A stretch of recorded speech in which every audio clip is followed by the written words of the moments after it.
새 출발의 책 역대상 말씀을 나누고 있습니다.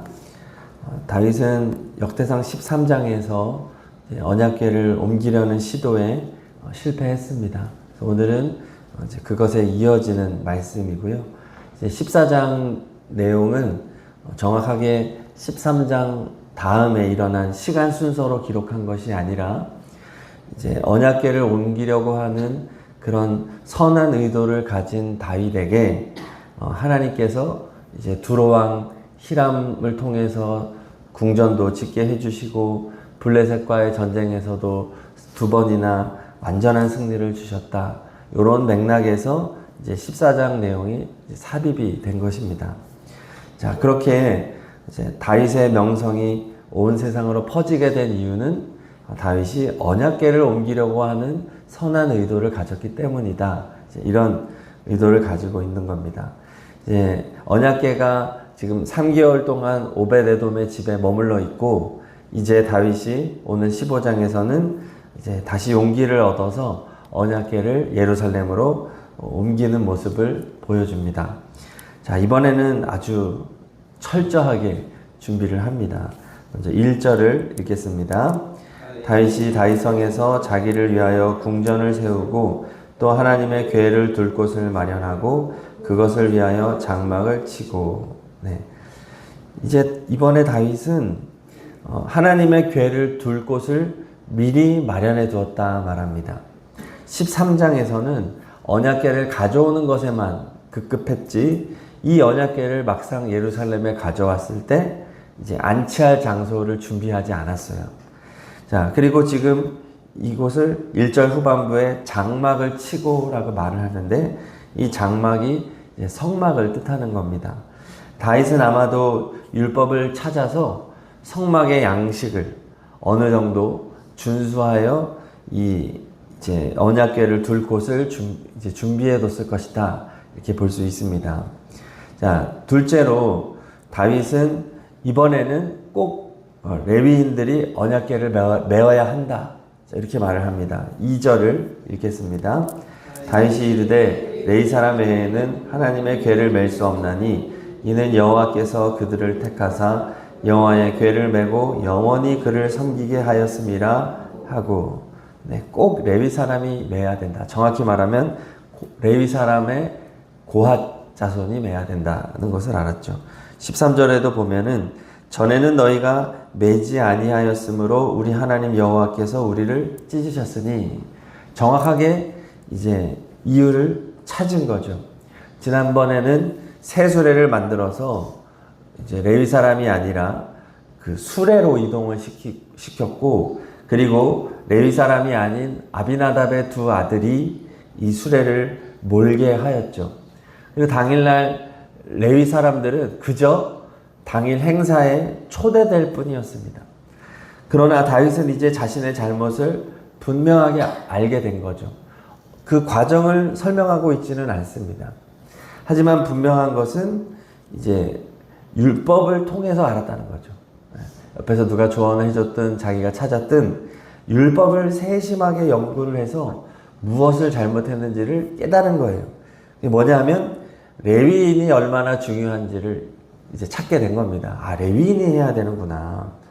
그래서 오늘 4절부터 11절까지 다윗이 불러 모은 레위 사람의 명단을 구체적으로 소개하고 있습니다. 레위 사람들이 이만큼 중요하다는 것을 다윗이 알았던 거죠. 그래서 오늘 말씀에는 다윗이 레위 사람들에게 사전에 철저하게 준비를 시켜요.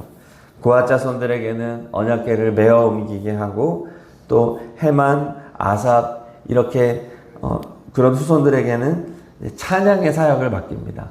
오케스트라를, 또 지휘자, 다양한 음악 사역을 분배하고, 또 궤를 지키는 문지기 역할까지 다 세분하여서 이렇게 맡기는 거예요. 이제 율법에서는 고핫 자손이 언약궤를 이제 봉으로 끼워서 메고 가야 됐고, 또 레위 지파가 찬양 사역을 맡았다는 것을 율법에 명령하고 있어요. 그러나 찬양단과 오케스트라의 영역을 이렇게 세분화한 것은 율법에 있는 건 아닙니다. 다윗으로부터 시작해서 이렇게 음악 사역을 발전시킨 거예요. 다윗이 찬양사역에 은사가 있었잖아요.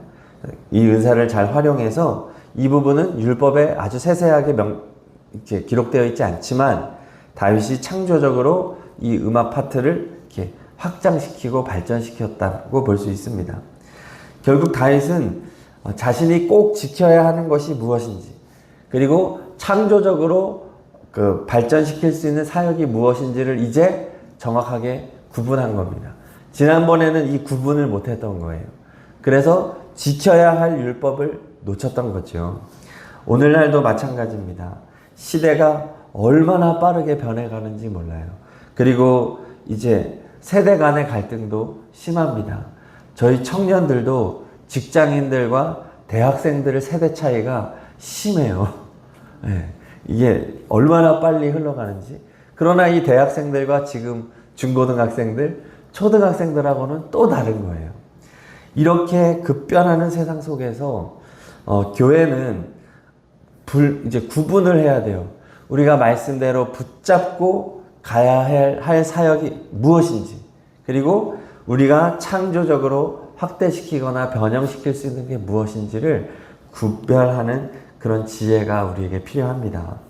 자, 이렇게 다윗이 레위 지파를 먼저 불러서 율법에 근거하여 이제 언약궤를 이동하는 준비를 쫙 해갑니다. 자, 그리고 다윗이 이때 또 레위인들에게 요구한 중요한 내용이 있습니다. 12절을 읽겠습니다. 12절. 그들에게 이르되 너희는 레위 사람의 지도자이니 너희와 너희 형제는 몸을 성결하게 하고 내가 마련한 곳으로 이스라엘의 하나님 메어 올리라. 아멘. 너희와 너희 형제는 몸을 성결하게 하고, 자, 이것도 찾은 겁니다. 단순히 고핫 자손이 옮기면 되는 것이 아니라 그들에게 성결함, 즉 거룩이 준비되어 있어야 한다. 자, 이것을 다윗이 발견한 거예요. 모세의 율법에 있지요. 레위 자손은 하나님의 일을 수행하기 전에 자신을 거룩하게 해야 합니다. 출애굽기 19장 14절 이하에 보면 나와 있어요. 성결을 위해서 몸을 씻고 옷을 빨고 또 아내조차 가까이 하지 말도록 되어 있습니다. 거룩하게. 그러니까 종교적인 어떤 행위만 제대로 하면 되는 게 아니라 그 행위 속에 그들의 마음의 온전함을 담아야 한다는 거죠. 예. 겉만 그럴듯하게 하는 것이 아니라 속 사람도 온전해야 한다. 하나님의 일은 그렇게 해야 한다. 겉과 속이 다 일치해야 한다. 이것을 보여주고 있는 겁니다. 하나님은 어떤 사람 쓰시겠습니까? 거룩한 사람을 씁니다. 디모데후서 2장 20절 21절에 보면은 그 그릇 비유가 나옵니다. 한번 찾아볼까요? 우리 디모데후서 2장 20절 21절. 하나님이 어떤 사람을 쓰시는지 분명하게 말씀하고 있습니다. 디모데후서 2장 20절 21절. 네, 함께 봉독합니다. 큰 집에는 금과 은의 그릇이 있을 뿐 아니요 질그릇도 있어 귀하게 쓰는 것도 있고 천하게 쓰는 것도 있나니 그러므로 누구든지 이런 것에서 자기를 깨끗하게 하면 귀히 쓰는 그릇이 되어 거룩하고 주인의 쓰심에 합당하며 모든 선한 일에 준비함이 되리라. 아멘.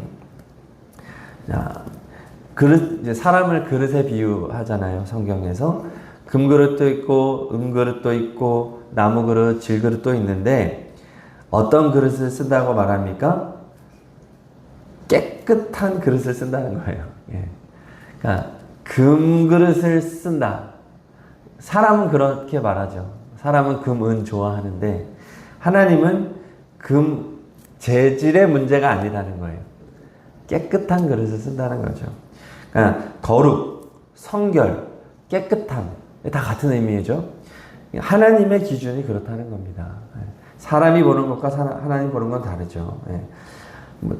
저도 보면은 비싼 그릇을 쓰는 게 아니더라고요. 사람은 자기가 좋아하는 그릇을 쓰고, 그리고 기본적으로는 일단 씻겨져 있는 그릇을 쓰죠.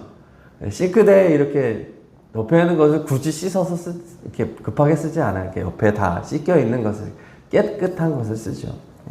그러니까 하나님이 우리에게 알려주는 게 뭐냐면, 거룩이라는 거죠. 거룩. 구별됨. 그래서 이제 율법을 통해서 다윗이 깨달은 거예요. 하나님의 일을 하는 사람들에게 거룩이 준비되어 있어야 되는구나. 지난번에는 이런 준비가 없었던 것입니다. 그냥 언약궤를 이동하는, 이것을 추진하는 것에만 마음을 빼앗겼던 거죠. 네. 자, 이렇게 다윗이 모든 준비를 마쳤는데, 우리가 알아야 될 것이, 언약궤는 지금 오벳에돔의 집에 고작 3개월이 있었다는 겁니다. 이 3개월 동안에 이 모든 준비를 다 마쳤다는 거예요. 굉장한 거죠. 굉장히 열정을 가지고 무엇 잘못했지? 뭐가 문제였지? 다윗은 어떻게 보면 체면을 구기고 에이 안 해 이럴 수도 있었잖아요. 하지만 다윗은 아마 왕궁에서 돌아간 날부터 야 율법책 좀 가져해봐. 도대체 뭘 잘못한 거지? 뭐가 문제였지? 왜 막 하면서 철저하게 준비를 한 거예요. 그 핵심은 율법 연구였다는 거예요. 하나님의 말씀을 구석구석 찾았고, 아마 레위 지파들에게도 다 명령했을지 몰라요. 다 찾아봐. 구석구석 다 찾아봐. 랍비들 다 막 전문가들 다 모아봐. 도대체 뭐가 문제였을까? 해서 찾은 거예요. 그래서 그러다 보니 언약궤가 이게 적당히 모시는 게 아니구나. 성막에 있었지. 야, 너희들 이거 최대한 성막의 규격에 맞추어서 장막 준비해놔. 이거 다 맡겨놓고, 그리고 레위 지파 다 모아. 율법에서 이렇게 하라고 했거든. 꼭 이렇게 해야 돼. 그리고 이 부분은 내가 좀 창조적으로 좀 잘하고 싶어. 찬양 사역은 좀 너 은사 있는 너희들이 지금 얼마 안 남았거든. 3개월 안에 이거 다 해야 돼요. 자, 지난번에 했지만 이번엔 더 잘해봐. 그리고 무엇보다 중요한 게 있어. 성결해야 돼. 거룩해야 돼. 여러분의 마음이 온전해야 돼. 요거를 3개월 안에 다 처리한 거예요. 다윗이 얼마나 언약궤를 향한 열정이 있었는지를 알 수 있습니다. 자, 이렇게 모든 준비를 마치고 드디어 이동합니다. 26절을 읽겠습니다. 15장 26절. 하나님이 여호와의 언약궤를 맨 레위 사람을 도우셨으므로 무리가 수송아지 7마리와 순양 7마리로 제사를 드렸더라. 네, 아멘. 이제 13장에서 하나님은 진노하셔서 우사를 죽이셨습니다. 자, 그러나 이제 하나님께서는 언약궤의 이동을 도와주십니다. 지지하신다는 거죠. 아무도 죽지 않고 이에 감사드리며 온 무리가 하나님 앞에 감사의 제사를 올려드립니다. 드디어 다윗의 선한 의도가 하나님의 율법대로 진행이 됨으로써 하나님이 지지하시는 통일 이스라엘이 든든하게 세워지게 된 것입니다. 자, 저는 마지막으로 하나님께서 다윗이 찬양단과 오케스트라를 조직하는 것에 있어서는 자율성과 창조성을 존중해 주셨는데 왜 꼭 레위 지파 고핫 자손에게 이렇게 집착하시나?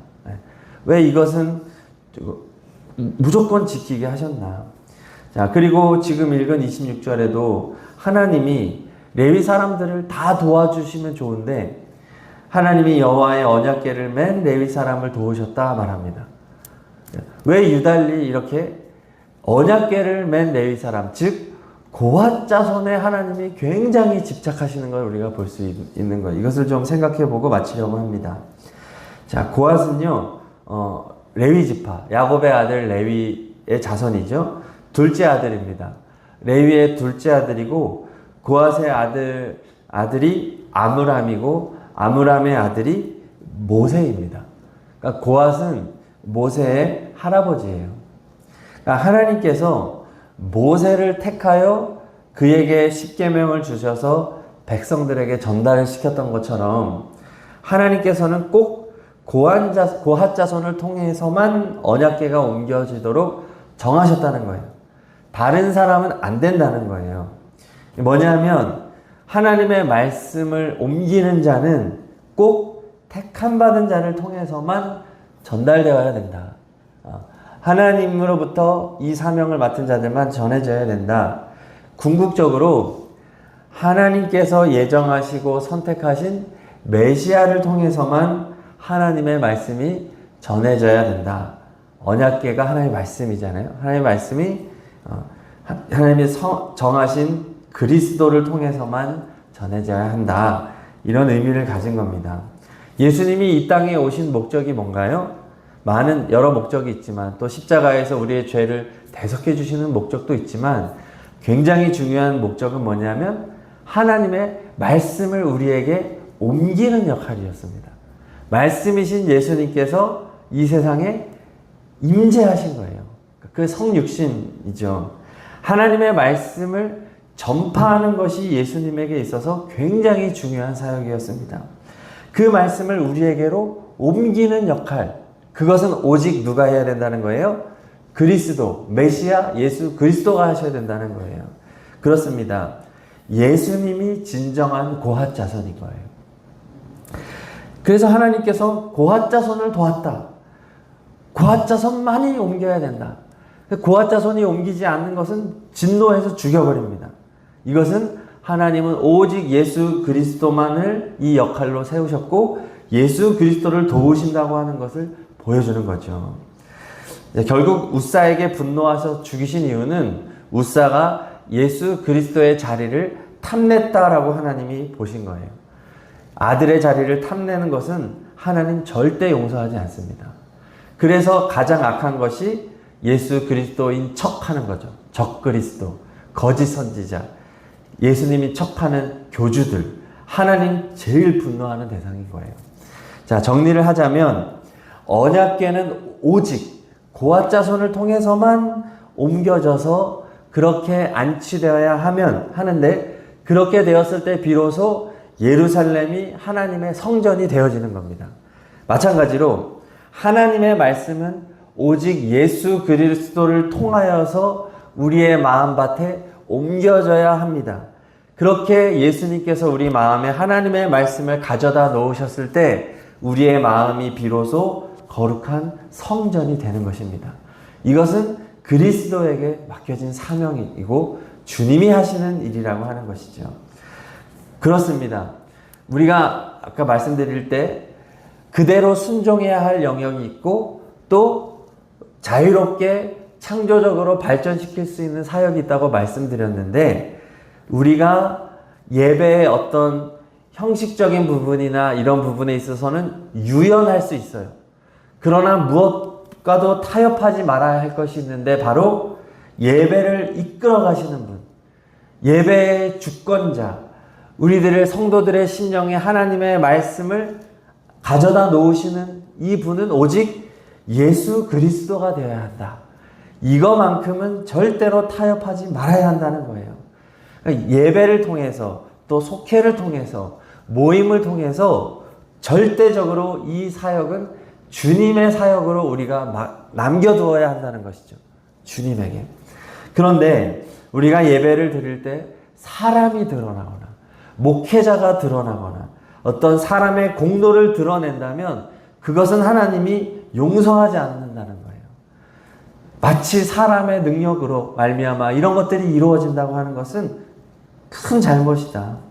예배는 오직 예수 그리스도께서 말씀을 우리에게 전해주시는 주님이 주권자가 되는 시간이다라는 것을 알고 설교자인 저부터가 두렵고 떨리는 마음으로 하나님의 말씀을 증거해야 하겠죠.